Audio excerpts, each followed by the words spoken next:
Hi అండి. Welcome to Java developer course. Full stack Java developer course. మీకు last వీడియోలో చెప్పామండి. డాగ్ టైప్ హెచ్టిఎంఎల్ అంటే ఏంది, హెచ్టిఎంఎల్ ట్యాగ్ అంటే ఏంది, ఇవన్నీ ట్యాగ్స్ అండి. దీంట్లో డాగ్ టైప్ హెచ్టిఎంఎల్ అనేదాన్ని ఎందుకు యూజ్ చేస్తాము, హెచ్టిఎంఎల్ హెడ్,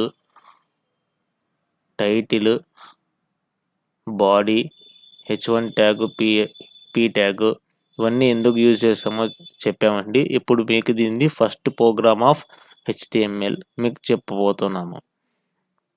సో మీరు ఫస్ట్ ఏదైనా కానీ మీకు పేజ్ స్ట్రక్చర్లో చెప్పినట్టు ఫస్ట్ ఇదంతా రాయాలండి.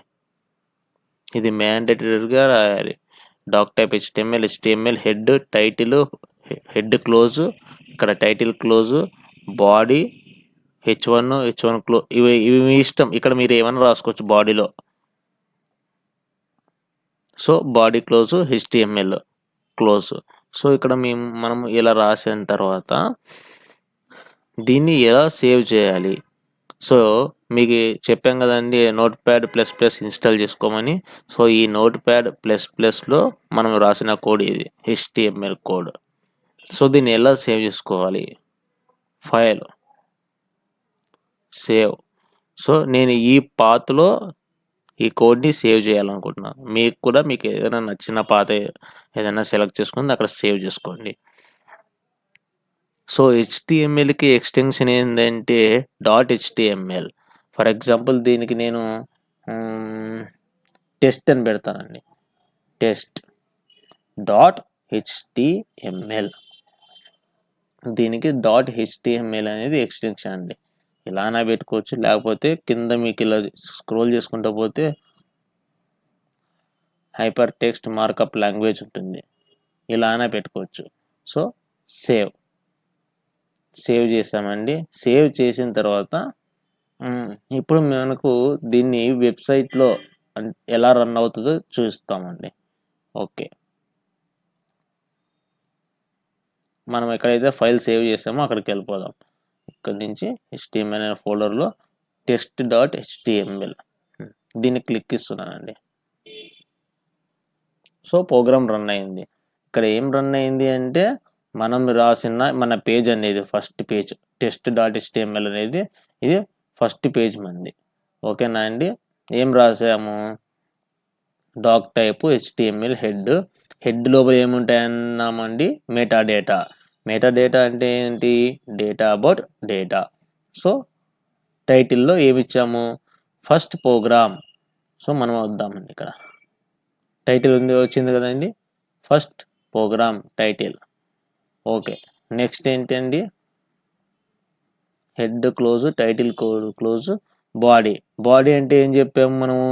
సో హెడ్ అనేది ఇంతనే ఉంటుంది, ఇంత హెడ్ అంటారు. దీని కింద ఇది ఇంత బాడీ అని చెప్పాము కదండి. ఈ బాడీలో ఏమి ఇచ్చాము మనము, వెల్కమ్ టు. సో H1 అంటే ఏంది, హెడర్ అనే ట్యాగ్. ఇక్కడ మనకి దీంట్లో హెడర్ అనే ట్యాగుకి 6 ట్యాగ్స్ ఉంటాయండి, 6 హెడ్డింగ్ ట్యాగ్స్ ఉంటాయి. 6 హెడ్డింగ్ ట్యాగ్స్ అంటే H1, H2, H3, H4, H5, H6 అని 6 హెడ్డింగ్ ట్యాగ్స్ ఉంటాయండి.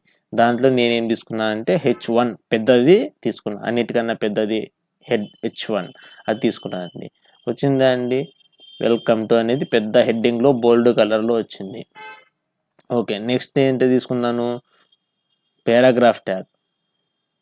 ఏమని ఇచ్చాము, ఫుల్ స్టాక్ జావా డెవలపర్ అనేది పారాగ్రాఫ్ ట్యాగ్లో ఇచ్చుకున్నాను. సో అది మీకు పారాగ్రాఫ్ ఫామ్లో మీకు ఇక్కడ కనిపించకపోవచ్చు, క్లియర్గా చెప్తామండి. సో ఇంతే అండి మన full stock full stack Java కోర్సులో HTMLలో ఫస్ట్ ప్రోగ్రామ్ ఇది. టైటిల్ ఇచ్చాము, హెడ్డింగ్ ఇచ్చాము, పారాగ్రాఫ్ ట్యాగ్ ఇచ్చాము. సో మనకి ఒక వెబ్సైట్, ఇది ఒక వెబ్సైట్ అనుకుంటే ఈ వెబ్సైట్లో మనం రాసిన కోడ్ ఇది. First program, welcome to full stack Java developer. So this is our first program అండి. ఏం గుర్తుపెట్టుకోవాలండి, దీంట్లో మనము HTML రాసినప్పుడు మస్ట్ షుడ్ హెడ్ ఎక్స్టెన్షన్ అనేది .htmlలో ఉండాలి. This is our first program. Next program నుంచి మనకేమేమి వస్తాయండి, హెడ్డింగ్ ట్యాగ్స్ వస్తాయి, పారాగ్రాఫ్ అన్నీ ఈచ్ అండ్ ఎవ్రీ ట్యాగ్ గురించి మనము క్లియర్గా ఎక్స్ప్లెయిన్ చేస్తూ ప్రాక్టికల్గా చూద్దాము. మీరు నాతో పాటే ప్రాక్టికల్గా ప్రాక్టీస్ చేస్తూనండి. ఒకవైపు వీడియో వినండి, ఒక వీడియో వినిన తర్వాత నెక్స్ట్ ప్రాక్టీస్ చేయండి, ఒక వీడియో వినండి నెక్స్ట్ ప్రాక్టీస్ చేయండి. Thank you so much.